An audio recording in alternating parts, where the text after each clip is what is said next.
말라기 선지자는 구약의 마지막 선지자로 알려져 있습니다. 예수님 오시기 400년 전에 활동했던 인물이에요. 그리고 바벨론 포로에서 돌아와서 하나님의 성전을 건축하고 그 감격에 사로잡혀서 하나님을 섬긴 지 한 100여 년이 지났을 때입니다. 처음에 예배당을 지을 때는, 처음에 성전을 건축할 때는 굉장히 감격이 있었습니다. 감개무량했습니다. 그들의 하나님 앞에 드리는 제사에는 정성이 있었고 정말 그 제사를 통해서 하나님의 은혜를 그들은 많이 공급받고 있었습니다. 근데 어느 순간부터인지 모르겠지만은 세월이 흘러가면서, 100여 년 세월이 흘러가면서 그들은 하나님 앞에 드리는 제사가 형식이 되고 말았습니다. 하나님과의 깊은 만남이 사라지고 말았습니다. 영적인 은혜를 받지 못해서 영적으로 메말라 있던 그들의 모습이었습니다. 그들의 예배는 무너져 있었습니다. 그들의 신앙도 무너져 있었습니다. 그들의 삶 그 자체가 하나님 보셨을 때는 도무지 여러분 그냥 보실 수 없는 무너진 모습들이었어요. 이러할 때 하나님 앞에 부름을 받고 보냄을 받아 그 백성들에게 회개를 촉구하면서 메시지를 전했던 선지자가 바로 말라기였어요. 그런데 말라기 시대의 모습과 오늘 이 시대의 우리들의 모습을 이렇게 비교해보면 큰 차이는 없지 않겠는가 이런 생각이 들어서 말라기가 전했던 그 메시지는 오늘 비수가 되어져서 우리의 심령 가운데 여러분 꽂히고 있는 그런 느낌을 받습니다. 오늘 이 말씀 가지고서 저는 두 가지 정도 제목을 살펴보려고 합니다. 첫째, 내가 하나님을 경외하는지 아는 방법입니다. 나는 하나님을 경외하는가? 라고 질문을 던졌을 때 그 답에 대해서 우리가 예라고 대답하거나 아니요라고 대답하기가 쉬우면 좋겠는데 어떨 때는 맞는 것 같기도 하고 아닌 것 같기도 하고 대답하기가 애매할 때가 좀 있을 것 같아요. 그래서 우리 스스로 한번 점검해 봤으면 좋겠어요. 나는 여호와 하나님을 경외하는 삶을 오늘 살아가고 있는 사람인가? 세 가지 정도 질문을 던져보면은 우리 스스로가 답을 쉽게 할 수가 있습니다. 그 가운데 첫 번째 질문입니다. 나는 예배의 감격을 간직하고 있는가 하는 겁니다. 나는 하나님 앞에서 예배 드릴 때 예배의 감격을 여전히 간직하고 있는가 하는 겁니다. 처음 믿을 때 말고 한때 한참 영적으로 막 충만했을 때 말고 오늘 이 시점에도 하나님 앞에 예배를 드리고 있는 이 순간 나는 예배의 감격을 잊어버리지 아니하고 여전히 간직하고 예배를 드리고 있는가 하는 것입니다. 만약 어느 성도가 예배 시간이 기다려진다면, 예배를 통해 요즘 엄청난 은혜를 받고 있다면 그는 틀림없이 하나님을 경외하는 성도라고 얘기할 수 있을 겁니다. 하나님을 경외하는 사람, 즉 하나님을 두려워할 줄도 알고 하나님을 사랑할 줄도 아는 사람은 떨리는 마음으로 예배를 참석합니다. 기대감을 가지고 예배를 참석합니다. 그리고 감격스러운 마음, 예배 참석해서 받는 그 은혜 때문에 찬송 부르다가 때로는 감격해하고 말씀 들었다가 때로는 심령이 뜨거워져서 아멘 아멘 고백이 나오고 참으로 이 예배를 통해서 살아계신 하나님을 경험하는 그 하나님의 임재를 체험하는 여러분 그런 체험이 있을 때 그 예배는 산 제사가 되는 겁니다. 이런 예배를 드리고 있다면, 이런 예배를 그가 지금 경험하고 있다면 그의 마음 중심은 정말로 하나님을 두려워할 줄도 알고 하나님을 사랑할 줄도 아는 여호와 하나님을 경외하는 그 신앙이 그 마음 중심에 자리 잡고 있다고 볼 수가 있을 거예요. 그러나 오랜 세월 신앙생활을 해왔기에 예배는 참석했는데, 오랜 세월 교회를 오가면서 예배를 드려왔는데 이미 어느 순간부터 예배가 식상하게 되고 예배가 습관과 형식만 남아있을 뿐, 껍데기만 남아있을 뿐, 몸만 와서 예배 드릴 뿐, 여러분 그 영혼을 담아서 그 마음의 중심으로 예배를 드리지 못하고 있다면, 예배에 대한 기대감도 없고 사모함도 없다면, 솔직한 얘기를 한다면 여호와를 경외하는 신앙이 많이 식어져 있다 이렇게 볼 수가 있을 겁니다. 여러분 그런 사람들이 말라기 시대에 엄청나게 많았던 거예요. 하나님을 경외하는 마음이 식어져 버려서 하나님께서 베푸신 은혜를 까마득하게 잊어버리고, 그래서 하나님 앞에 제사를 드리는데 여러분 그 참 형식에 그치는 껍데기만 있는, 그래서 하나님이 도무지 그들의 제사를 받을 수 없는 그런 자들이 그 당시에 엄청나게 많았다는 것입니다. 문제는 나는 어떠한가, 오늘 우리는 어떠한가 하는 것이 중요하지요. 우리는 오늘 하나님 앞에 어떤 마음의 자세를 가지고 어떤 태도를 가지고 예배를 드리고 있습니까? 오늘 예배에 집중하고 계십니까? 두 번째 질문입니다. 나는 하나님을 경외하는가? 라는 것을 스스로 여러분 점검해 볼 수 있는 두 번째 질문. 그것은 나는 물질 헌신에 인색하지 않은가? 달리 말한다면 나는 하나님 앞에 드리는 것, 참 하나님의 그 거룩한 일에 내 자신의 것이 드려져서 쓰임받는다는 것이 기쁘고 감사하고 감격해서, 그래서 넉넉한 형편은 아니지만 그래도 최선을 다해서 주님의 그 거룩한 일을 위해서 아낌없이 드릴 수 있다면 그는 틀림없이 여호와를 경외하는 사람일 겁니다. 그러나 여유가 좀 있음에도 불구하고 내가 하나님 앞에 드리는 건 다른 데 쓰는 것은 모르겠는데 하나님 앞에 드리는 것은 어느 순간부터가 부담스러워지고 좀 아까워지기도 생각하고 뭔가 이런 마음이 내 마음 중심에 찾아들고 있다면 하나님 앞에 받은 은혜는 많이 잊혀진 거예요. 그러니까 하나님을 사랑하는 마음도 하나님을 두려워하는 마음도 많이 약화된 거지요. 여호와 하나님을 경외하는 그 신앙이 약화된 모습이라고 볼 수가 있을 거예요. 하나님께서는 말라기 선지자를 통해 너희는 나의 것을 도둑질했다고 하나님께서 그렇게 강력하게 경고하고 계십니다. 여러분 한번 볼까요? 자, 7절 말씀에 보니까 하나님께서 내게로 돌아오라고 말씀하십니다. 그리하면 나도 너희에게로 돌아가리라 했더니 그들이 우리가 어떻게 해야 하나님께 돌아갈 수 있습니까? 라고 묻습니다. 그랬더니 하나님께서 하시는 말씀이 사람이 어찌 하나님의 것을 도둑질할 수 있겠느냐?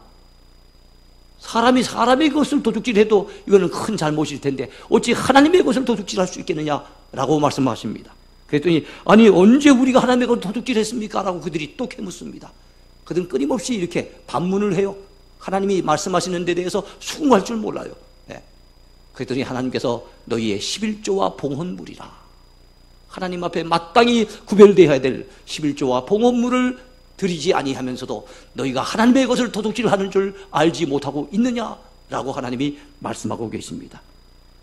그러시면서 여러분 9절에 이렇게 말씀하시죠. 너희 온 나라가 나의 것을 도둑질하였으므로 너희가 저주를 받았느니라.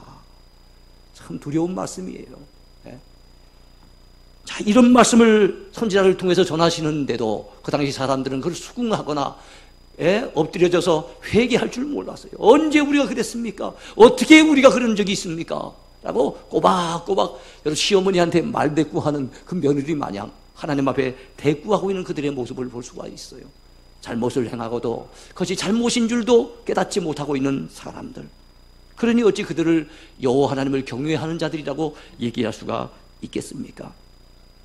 사랑하는 성도 여러분이요, 그 잘못된 사람들을 향해서 하나님은 경고만 주신 게 아니에요. 지금이라도 회개하고 돌이켜서 하나님의 것을 온전히 드리기만 한다면 하나님이 축복을 약속해 주셨습니다.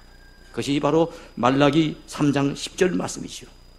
만군의 여호와가 이르노라, 너희의 온전한 11조를 창고에 들여 나의 집에 양식이 있게 하고 그것으로 나를 시험하여 내가 하늘문을 열고 너희에게 복을 쌓을 곳이 없도록 붓지 아니하나 보라. 참 하나님이 시험해 보라고 하는 말씀은 성경에 다른 데는 없을 것 같아요. 하나님을 시험하지 말라고 성경은 말씀합니다. 근데 딱 한 번은 너희가 나를 한번 시험해 봐라.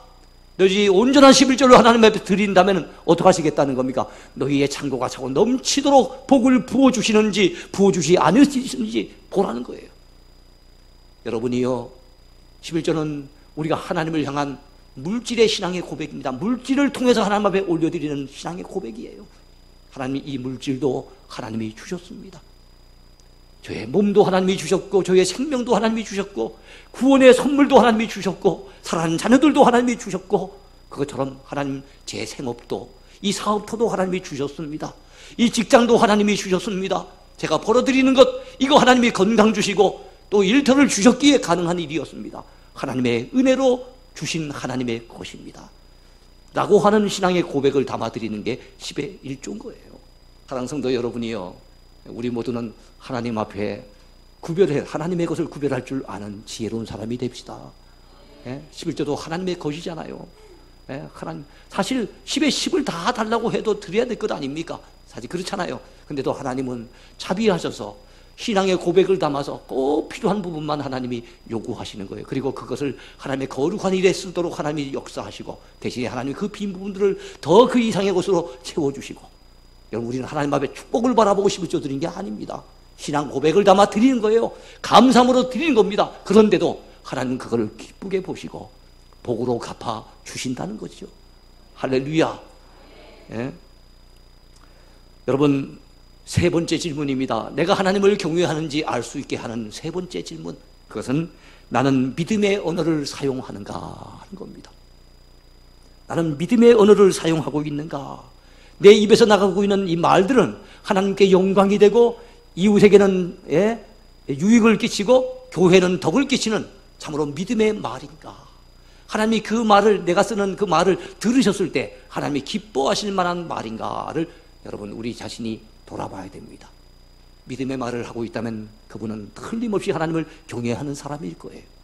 긍정적인 말, 감사하는 말, 하나님이 나를 도우시면 얼마든지 할 수 있다라고 하는 자신감이 배어있는 말, 이 모든 것은 하나님의 은혜라고 하는 그 신앙의 고백이 배어있는 말, 그리고 주변 사람들 격려해 주기도 하고 위로해 주기도 하고 나의 그 한 말을 통해서 그 누군가가 힘을 얻고 있다면, 내가 전하는 이 입술의 말을 통해서 그 누군가가 하나님 앞에 돌아오고 있다면 우리는 믿음의 언어를 사용하고 있는 거예요. 근데 우리도 모르게 자꾸만 부정적인 말을 쏟아내고 원망의 말, 불평의 말을 쏟아내고 믿음 없는 말을 한다면 그것은 하나님을 경외하는 마음의 태도는 아닙니다. 오늘 본문 13절에서 15절까지를 보시기 바랍니다. 여호와가 이르노라, 너희가 완악한 말로 나를 대적하고도 이르기를 우리가 무슨 말로 주를 대적하였나이까 하는도다. 자, 완악한 말을 쓰면 누구를 대적한다고요? 하나님을 대적하는 것이 된대요. 그런데도 그런 완악한 말을 해놓고 우리가 언제 하나님을 대적했습니까? 이렇게 묻는다는 거예요. 그런데 이는 너희가 말하기를, 자, 그들이 뭐라고 말했는지 들어보세요. 하나님을 섬기는 것이 헛되니 만군의 여호와 앞에서 그 명령을 지키며 슬프게 행하는 것이 무엇이 유익하리요. 지금 우리는 교만한 자가 복되다 하며, 누가 복이 있다고요? 교만한 자가 오히려 복이 있다는 거예요. 악을 행하는 자가 오히려 번성한답니다. 하나님을 시험하는 자가 화를 면한다 하노라 함이라. 그들의 입에서 나가는 말이, 요즘 쉽게 말하면 그래요. 아이고, 양심대로 살아봤자 다 헛거야. 손해만 보고 적당하게 살아야 돼. 아이고, 신앙생활 열심히 하는 거 그거 다 결국은 헛거야. 예를 든다면 이런 식의 표현을 한다는 거예요. 하나님 믿는 거 다 헛거라는 거예요. 진실되게 의롭게 살아봤자 아무 소용이 없다는 거예요. 오히려 교만한 자가 더 잘 된다는 거예요. 악을 행하는 자가 오히려 번성한다는 거예요. 하나님을 시험하는 자가 오히려 화를 면한다는 거예요. 그런 말들을 그들의 입에서 막 쏟아내고 있었다는 거예요. 하나님이 그 말씀을 다 들으시고 얼마나 하나님이 진노하셨겠어요. 그 말들은 하나님을 대적하는 말, 아주 완악한 말이라고 하나님이 규정하고 계신 거예요. 오늘 우리의 입에서 여러분 그런 믿음 없는 말이 혹시 쏟아져 나온다면 하나님을 대적하는 것이 됩니다. 그러면 안 되지요.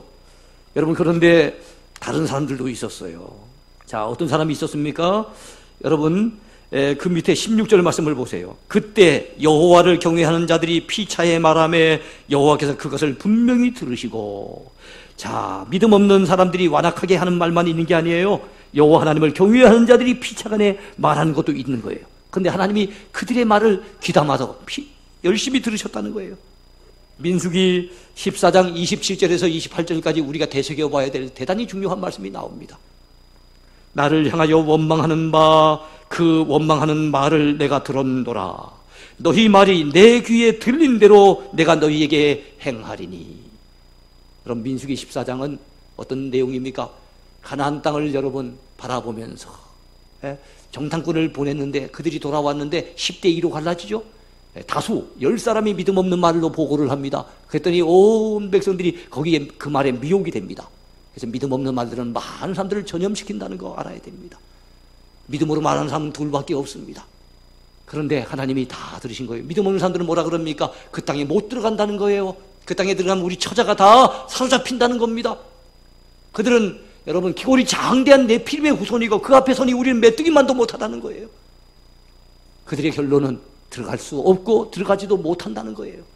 그들에게는 하나님의 능력은 안중에도 없어요. 여기까지 인도하시는 하나님은 보이지도 않아요.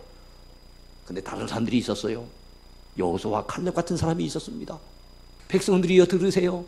아닙니다. 우리는 능히 저 땅을 취할 수 있습니다. 들어갈 수가 있습니다. 하나님이 우리와 함께 하시면 그들은 우리의 밥입니다. 우리가 들어갑시다. 믿음으로 들어가서 그 땅을 차지합시다. 이렇게 믿음으로 얘기했던 사람들이 있었어요. 하나님이 다 들으신 거예요. 내 귀에 들린 대로, 너희 말이 내 귀에 들린 대로 내가 다 행해 주겠다.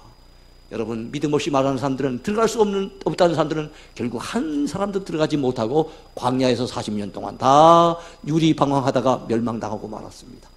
그러나 믿음으로 취하자고 그 땅을 들어갈 수 있다라고 말했던 여호수아와 갈렙은 그 땅을 취했을 뿐만 아니라 성경에까지 그 이름이 남아있고 오늘 우리에게까지 좋은 믿음의 표본이 되어 여러분 우리에게 영향을 끼치고 있는 거예요. 우리가 어떤 사람이 되어야 되겠습니까?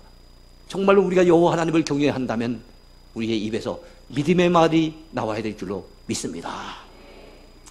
자, 이제 두 번째 제목입니다. 두 번째 제목은 좀 짤막하게 전하겠어요.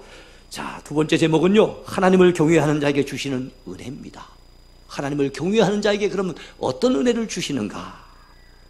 이처럼 예배를 통해서 하나님을 경외하고 물질 헌신을 기꺼이 기쁨으로 하면서 하나님을 경외하고 또 믿음의 말을 함으로써 하나님을 기쁘시게 하면서 하나님을 경외하는 사람에게 하나님이 약속하신 은혜가 있어요. 하나님이 약속하신 복이 있는 거예요.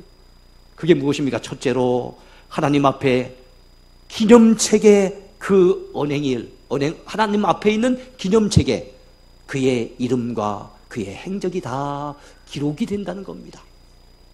여러분, 기념책이라고 하는 내용은 다른 책에는 없어요. 말라기 안에만 있는 유일한 기념책이라고 하는 정보가 우리한테 지금 나와 있어요. 보통 우리가 알고 있기는 책하면, 하나님 앞에 있는 책하면 무슨 책이 생각납니까? 생명책이 생각나죠. 생명책은 예수 믿고 하나님 앞에 구원받은 하나님의 자녀들, 구원받을 백성들의 이름이 쭉 깨알같이 다 적혀있는 바로 그 책이 생명책이에요. 근데 생명책에 있는 이름들 가운데 특별히 하나님이 기억하고 싶은 사람, 그들의 헌신이 너무너무 아름다워서 그들의 행적이 너무나도 하나님을 기쁘시게 해서 그들의 말이나 그들의 행동이 정말로 하나님을 감동시켜서 하나님이 그들의 이름을 기억하고 싶고 그들의 행적을 기록해서 남기고 싶은 그런 사람이 있다는 거예요. 그런 사람들을, 그리고 그들의 이름과 행적을 어디에 기록한다고요? 기념책에다가 빼곡하게 다 기록해 놓는다는 겁니다. 하나님 앞에 그런 특별한 사람이 된다면 얼마나 복이 있을까요? 얼마나 참 아름다운 일입니까? 저와 여러분이 그런 사람이 되시면 좋겠습니다. 네? 둘째로 하나님의 특별한 소유로 삼아서 그를 아껴주신다고 말씀하고 있어요. 하나님께서 하나님을 경외하는 자들의 이름과 행적을 특별히 기억하실 뿐만 아니라 그들을 특별히 대우해 주신대요. 저 하늘나라에서 그들의 이름과 행적만 기록해 놓으실 뿐만 아니고 이 땅에 계신 동안도 그들을 아껴주신대요. 우리가 자녀를 아끼듯이 우리 하나님이 우리를 아껴주신대요. 그런 말씀이 어디 나옵니까? 17절 말씀을 보세요. 만군의 여호와가 이르노라, 나는 내가 정한 날에 그들을 나의 특별한 소유로 삼을 것이요 또 사람이 자기를 섬기는 아들을 아낌같이 내가 그들을 아끼리니. 그래서 소유물 중에서도 다른 건 몰라도 요거는 내가 절대 누굴 줄 수 없다고 굉장히 귀하게 여기는 소유물이 있죠. 근데 소유물이 아무리 좋아도 그래도 우리 자녀가 더 낫겠지요. 그래서 우리가 아끼는 소유물도 있지만은 우리 아들을, 우리 딸을 얼마나 아낍니까? 근데 하나님께서 바로 이렇게 하나님을 경외하는 자를 아껴주신답니다. 특별하게 대우해 주신답니다. 할렐루야. 하나님이 아껴주시는 사람이 되면 얼마나 좋아요. 사람도 자기를 아끼는 사람이 있잖아요. 그 사람은 참 챙기려고 그러잖아요. 어쨌든지 챙겨보려고 애를 쓰지 않습니까? 그런데 하나님이 챙겨주시는 사람, 하나님이 특별히 대우해 주시는 사람, 하나님이 아껴주시는 사람이 된다는 것은, 이야, 이건 참 엄청난 은혜요 복입니다. 여러분, 하나님을 경외하는 자에게 진실된 마음으로 하나님 앞에 예배하며 정말 자기가 가진 것을 아낌없이 드려서 헌신하며 그리고 믿음의 말을 통해서 하나님을 기쁘시게 하는 사람들에게 우리 하나님이 이렇게 대우해 주신다는 거예요. 할렐루야. 우리가 이런 사람이 되지 않겠어요? 세 번째입니다. 하나님께서 하나님을 경외하는 자에게 주시는 그 은혜와 복. 세 번째는 공의로운 해가 떠올라서 치료하는 광선을 그에게 비춰주신답니다. 예? 우리 하나님께서는 하나님을 경외하는 자들을 위해서 여러 가지 은혜를 베푸시는데 그 가운데 한 은혜가 뭡니까? 치유의 은혜입니다. 영육간에 회복시켜 주시는 은혜입니다. 아무에게나 비춰주시는 은혜가 아니에요. 하나님이 이 치료의 강선을 바로 비춰주시기 위해서 예수 그리스도를 이 땅에 보내주세요. 그 예수 그리스도를 오늘은 공의로운 해가 떠올라서라고 얘기합니다. 공의로운 해, 줄여서 얘기한다면 의의 태양이신 분이 나타나신다는 거예요. 태양빛이 비춰주는 온 세상을 비치는 것처럼 우리 주님이 오시면은 병든 영육을 갖다 비춰주시는데, 특별히 하나님의 은혜를 갈망하며 사모하며 여러분 하나님을 경외하는 그런 자들에게 치료하는 광선을 발하여 주신다고 말씀하고 있는 겁니다. 이게 어디 나와요? 본문 4장 2절을 보시기 바랍니다. 내 이름을 경외하는 너희에게는, 자, 아무에게가 아닙니다. 내 이름을 경외하는 너희에게는 공의로운 해가 떠올라서 치료하는 광선을 비추리니 너희가 나가서 외양간에서 나온 송아지같이 뛰리라. 할렐루야. 예, 그래요. 실제로 우리 주님이 오셨잖아요. 오셔서 주님이 가르치시기도 하시고 복음을 전파하시기도 하셨지만은 그분은 많은 병든 자를 고치시고 치유하신 사역도 하셨잖아요. 그때 믿음 없는 자들은 그 은혜를 입지 못했어요. 주님이 고쳐주실 때마다 내 믿음이 너를 구원하였느니라. 병에서 놓여 건강할지어다. 믿음의 사람을 축복하시고 믿음의 사람을 칭찬하시면서 그들을 치유해 주셨던 것을 우리가 압니다. 이런 사람이 여호와를 경외하는 사람이에요. 하나님을 경외하는 사람은 하나님의 은혜 없이는 안 되는 줄로 알아요. 주님의 은혜를 받고 싶어서 주님의 은혜를 갈망해서 못 견뎌해요. 그것이 하나님을 경외하는 사람의 특징 중에 하나예요. 그렇게 주님 앞에 나오는 자들을 주님은 그냥 돌려보내지 아니하시고 치료의 광선을 발하시고 친히 만져주시고 친히 고쳐주셔서 은혜 가운데 회복시켜 주신 것을 믿으시기 바랍니다. 어둠 속에 헤매던 자들이 빛을 얻었습니다. 병든 육신을 가진 자들이 고침을 받았습니다. 상한 심령을 가지고 나왔던 사람들이 치유를 받고 회복되어지는 놀라운 은혜가 임하게 된 줄로 믿습니다. 이제 말씀을 맺으려고 합니다. 오늘 우리들은 구약 성경의 마지막 부분인 말라기 3, 4장을 통해서 우리가 하나님 앞에 참으로 말라기 선자를 통해서 우리에게 전해주시는 하나님의 메시지를 들었어요. 그 주제가 뭡니까? 우리를 향한 주님의 질문입니다. 너희는 하나님을 경외하는가? 하나님을 경외하는 그 믿음을 회복하라고 하는 메시지를 우린 들었어요. 하나님을 경외하는 믿음이 회복되려면 먼저 예배가 회복이 돼야 됩니다. 그리고 하나님 앞에 드리는 물질의 헌신이 회복이 돼야 됩니다. 그리고 우리의 입술이 회복되어져서 우리 입술에서 믿음의 언어가 사용되어질 수 있는 그런 사람이 돼야 됩니다. 그래야 할 때 그렇게 하나님을 경외하는 자에게 우리 하나님께서는 그들을 특별히 기념책에다가 그들의 이름과 행적을 기록해 주시고 그들을 특별한 소유로 삼아서 그들을 특별한 사람으로 대우해 주시고 아껴 주시고 그뿐만 아니라 그들이 영육에 병들어 있을지라도 치료의 강선을 발하여 주시어서 그들을 회복시켜 주신다고 하는 그런 약속의 말씀을 주셨습니다. 이 약속이 여러분의 것이 되기를 축원해 드립니다.